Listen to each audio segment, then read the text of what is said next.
Well, I'm lopsided again. I haven't bought a new tripod yet. uh, it slants and then I have to hold it up with my foot. I can't get it to stay straight, so because one of the legs is broken. I have the heck of a time getting decent tripods. They keep breaking on me. Ugh. Now it's even worse. Now the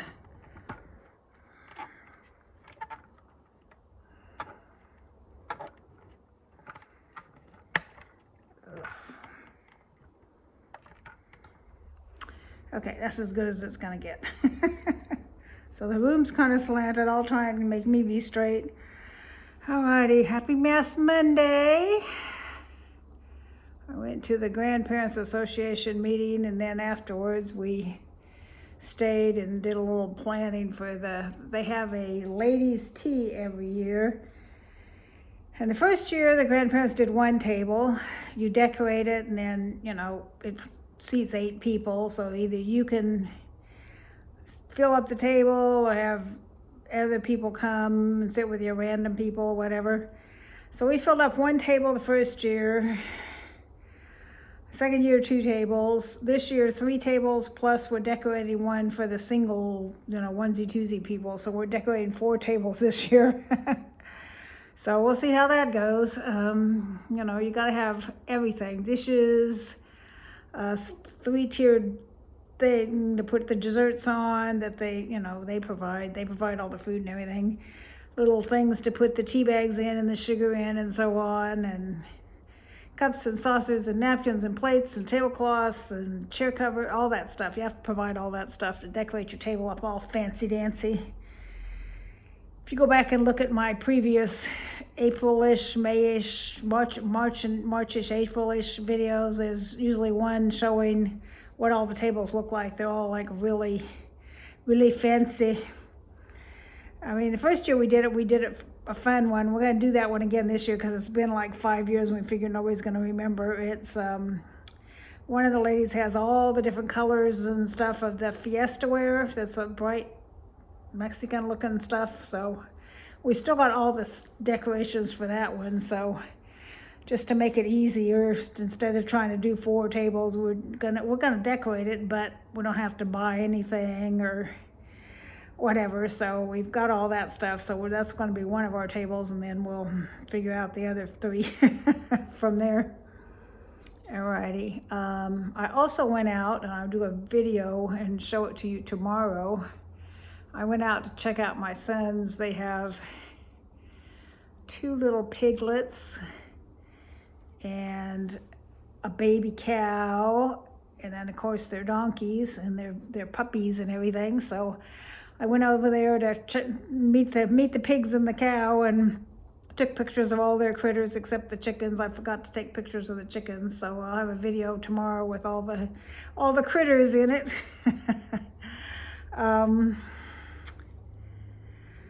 So I'm not sure what to do today. I'm thinking you don't like me to tell Japan stories, so I'm thinking maybe I'll tell another Japan story.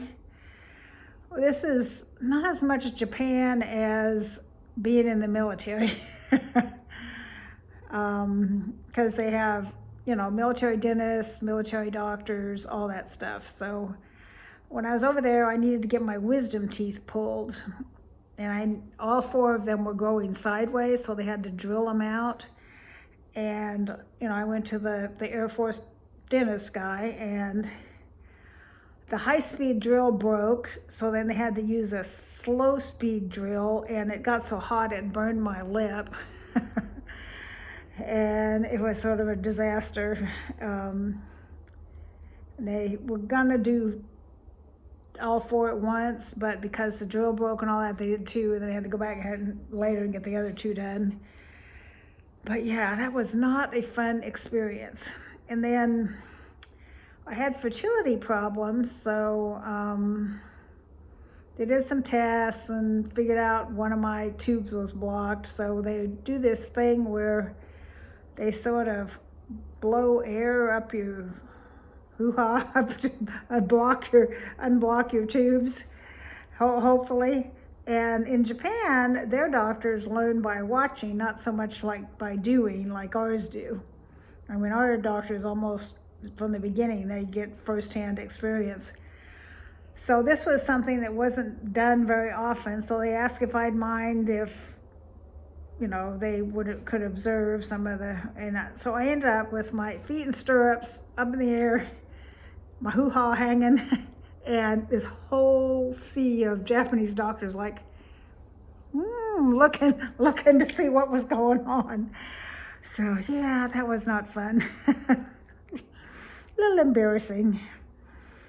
So eventually, they figured out one tube was blocked and the shooting the air up and it didn't unblock it. So one tube was blocked and the other one only worked intermittently. So I only ovulate 3 or 4 times a year. And with him gone on TDYs and stuff, I mean, it's a wonder I ever got pregnant. But they gave me fertility pills to see if they could get me to, ovulate more often, drop an egg more often, whatever. Same difference, I guess. And it didn't work the first couple months, so then they doubled the dose. And so I finally got pregnant, and the day I found out I was pregnant, some woman in Australia had 9 babies taking exactly what I had been taking, only she wasn't taking a double dose like I was. So then I started having nightmares because hers all died, 9 babies. I don't think anybody's ever had 9 babies live. That's crazy. So I kept dreaming about, in Japan, they carry babies on this harnessy thing in the back, on their backs. And so I thought, well, twins, you could kind of handle yourself. If you had 4 or more, you'd probably get publicity and help and stuff because multiple births weren't that big, didn't happen that often back, 50 years ago. So I kept having nightmares about having triplets. Uh-oh, it's going, I can feel it going. It's gonna go all the way off. Oop, there it goes. Well, it's still kind of staying on there. So I kept having nightmares about having triplets with one on my back and one in each arm. And it didn't help any when I went, back in those days, they didn't have ultrasound. So, it was like if they could hear more than one heartbeat, it's the only way you knew, and that doesn't always happen. So the way it worked in a military hospital is they had the fertility specialist guy that you went and saw until you got pregnant, and then after that, you went to like a regular OB/GYN guy. So first time I went to the regular guy, he didn't take the time to look at my records and see that I'd been taking fertility pills and all that. So I knew to the day when I got pregnant because you do these temperature charts and chart your temperature, and it tells when you ovulate, and blah, so you can pretty much tell, within a day or two of when you got pregnant.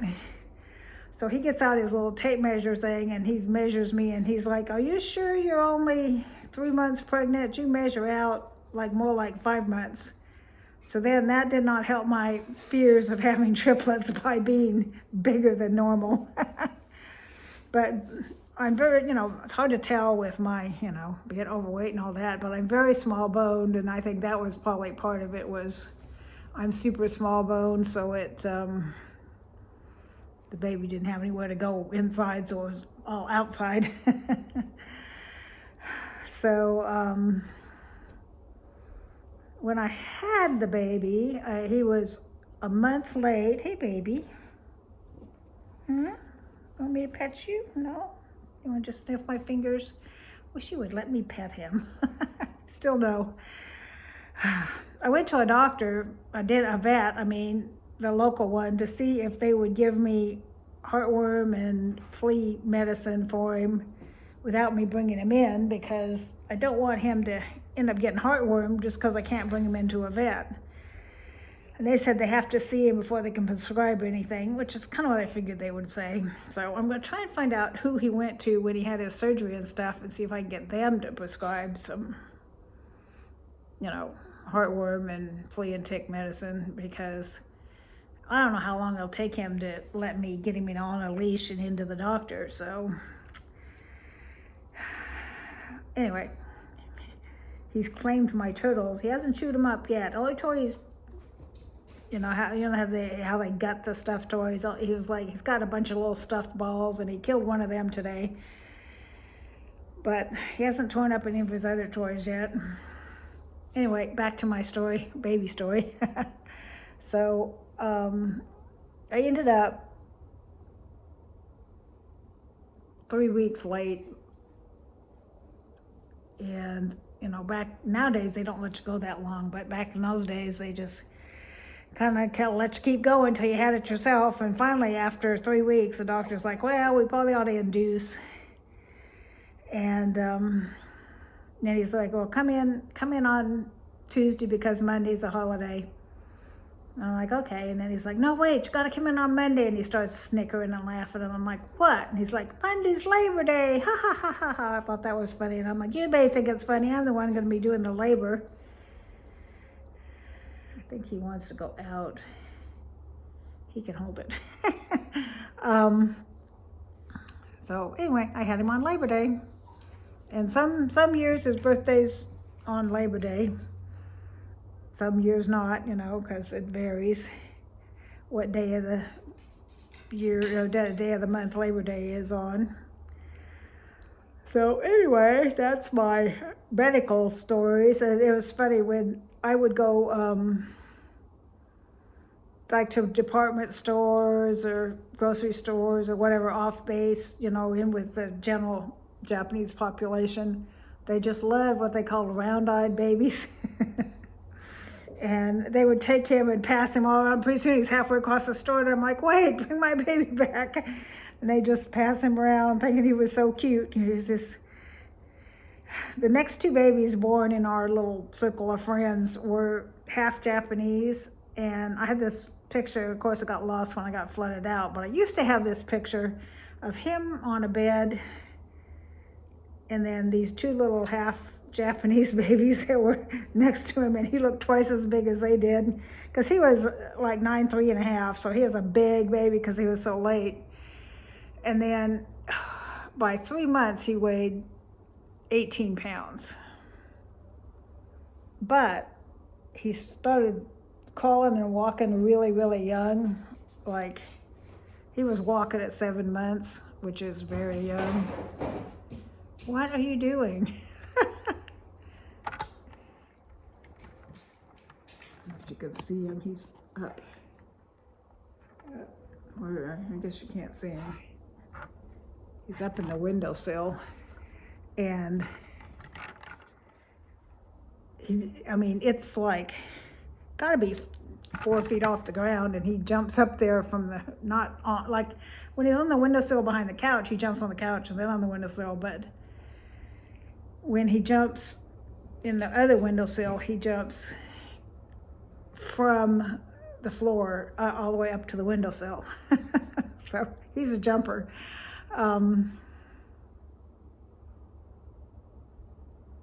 Let's see, what was I talking about? I was talking about my son he was, since he walked at 7 months, he went from, we had these wood floors, and between each room, they had these big, like, wood entry, dividers between the rooms. And I guess it hurt his knees because he didn't really crawl. He kind of did this with his butt up in the air and on his hands and his feet, but is not on his knees.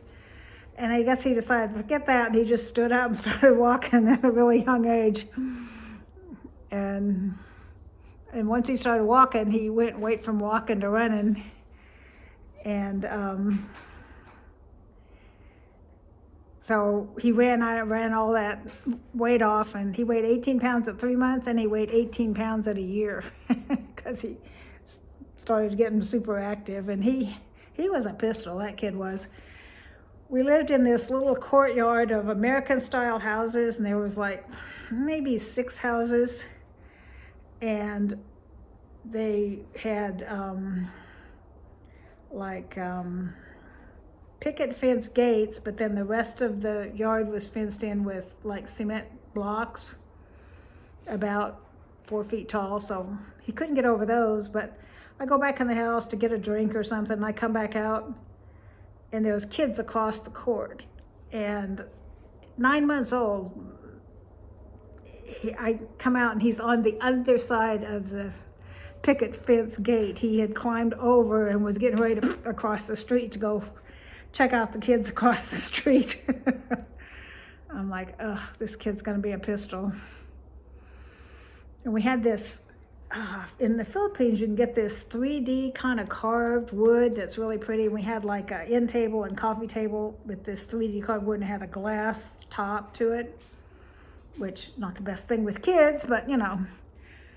So he had, he knew he wasn't supposed to put anything on there. And so there was a beer bottle sitting on the table, and he's going, tink, tink, and I said, no, and he goes, no, and goes, slam, and slams the beer bottle down, and it goes,